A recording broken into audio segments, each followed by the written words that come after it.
In today's video, I am going to teach you how to disable sync in Google Chrome on PC or laptop.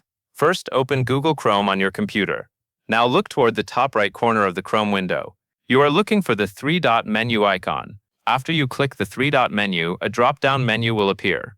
Click Settings once, and Chrome will open the Settings area in a new tab or in the current browser window. Once you are in Settings, on the left-hand side, you should see a sidebar with several categories. On the left-hand sidebar, click You and Google. Look for the option called Sync and Google Services. Click Sync and Google Services to continue.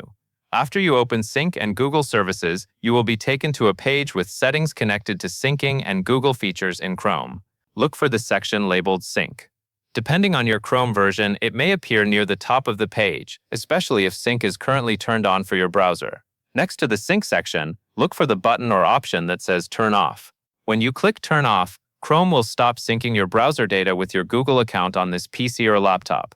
Go ahead and click Turn Off. At this point, sync is disabled for Google Chrome on your computer. Your browser will no longer keep syncing data from this Chrome profile across your other devices. That covers everything you need to know.